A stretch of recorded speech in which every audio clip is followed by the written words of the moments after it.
पाहतोय लगातार America Iran विरुद्ध हल्ले करतोय आणि इराण सुद्धा अमेरिकेची जी लष्करी तळं आखातामध्ये आहे त्यांच्या विरुद्ध प्रतिहल्ले त्या ठिकाणी करतोय. ऑलरेडी डोनाल्ड ट्रम्पनं तर सांगितलं होतं की माझ्या लेखी जो आहे हा करार सो कॉल्ड ज्याला इस्लामाबाद मेमोरंडम ऑफ अंडरस्टँडिंग म्हटलं जात होतं, हा अंतरिम करार जो आहे तो संपलेला आहे आणि आता अधिकृतरित्या इराण तर्फे सुद्धा मुस्तफा खामेनी यांचं स्टेटमेंट त्या ठिकाणी आलेलं आहे की आम्ही आता हा या मेमोरंडम ऑफ अंडरस्टँडिंग जे आहे किंवा हा जो करार आहे हा करार आम्ही त्या ठिकाणी रद्दबातल करतोय आणि येणाऱ्या काळामध्ये जे आहे आम्ही अमेरिकेला अनफॉरगेटेबल लेसन आम्ही असा धडा शिकवू की अमेरिका ते लक्षात त्या ठिकाणी ठेवेल.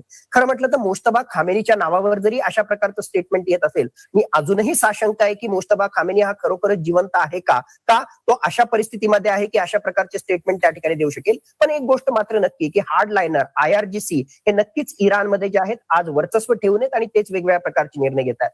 मग ही सगळी परिस्थिती जर आपण पाहिली तर मागच्या 8 दिवसांमध्ये हल्ले आणि प्रतिहल्ले त्या ठिकाणी होत आहेत आणि त्यात भरीच भर म्हणून इराण काल जे हल्ले केले त्यामध्ये जॉर्डन मधल्या अमेरिकेच्या तळावर केलेल्या हल्ल्यामध्ये अधिकृतरित्या अमेरिकेनं आता मान्य केलेले की त्यांचे 2 सैनिक मारले गेलेले आहेत. म्हणजेच आतापर्यंत अधिकृतरित्या ऍक्सेप्ट केलेला मृतांचा आकडा, अमेरिकन सैनिकांचा मृतांचा आकडा हा 16 पर्यंत त्या ठिकाणी गेलेला आहे. अमेरिकेनं सुद्धा म्हटलं की जर अशा प्रकारचे हल्ले झाले तर आम्ही जबरदस्त असे इराण विरुद्ध हल्ले करू. इराणच्या सदन इराणमध्ये जे आहेत बंदर अब्बास, त्याचबरोबर तिथली लॉजिस्टिकल सप्लाय लाईन, तिथले जे आहेत पॉवर प्रोजेक्ट्स, ब्रिजेस याला उद्ध्वस्त करण्याचा धडाका अमेरिकेने लावलेला आहे.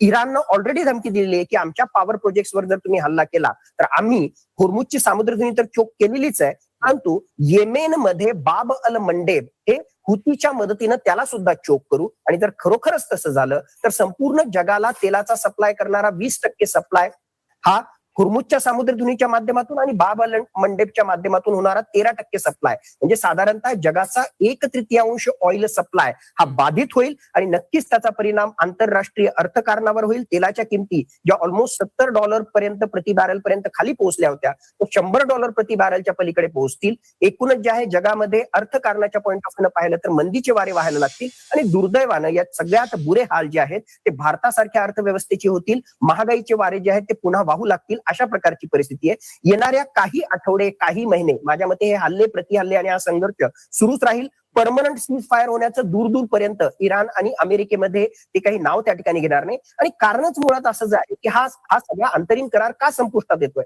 पाकिस्तान नावाला जे आहे अमेरिकेनं त्याला पुढे केलं होतं आणि सो कॉल्ड मध्यस्थाच्या भूमिकेमध्ये होता, पण त्याची अवकातच नव्हती, त्याची कुवतच नव्हती की तो मध्यस्थ म्हणून त्या ठिकाणी काम करेल. म्हणून 100% हा करार जो आहे अंतरिम करार हा फेल होणारच होता. परंतु एका महिन्याच्या आतच याचे इतके बुरे हाल होतील असं अपेक्षित त्या ठिकाणी नव्हतं, पण ते दुर्दैवानं झालेलं आहे. त्यांच्या संघर्षाचं काही का होत नाही, पण होर्मुझची सामुद्रधुनी लवकरात लवकर खुली व्हावी याकडे जगाचं लक्ष आहे. आणि मला वाटतं भविष्यामध्ये पडद्याच्या मागून म्हणा किंवा पडद्याच्या पुढून म्हणा भारताला यासाठी ऍक्टिव्हली भूमिका घेणं अत्यंत आवश्यक बनलेलं आहे. सर, हा एक अत्यंत महत्त्वाचा मुद्दा आहे खरं तर, कारण यापूर्वीच्या युद्धाच्या पहिल्या टप्प्यामध्ये आपण बघितलं होतं की होर्मुझची सामुद्रधुनी बंद केल्यानं त्याचा जगाला कसा फटका बसला होता, भारताला फटका बसला होता.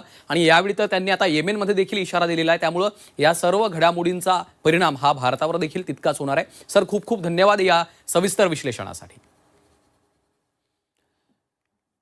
आणि आता क्रीडा विश्वातनं, फुटबॉल विश्वातनं खरं तर एक महत्त्वाची बातमी.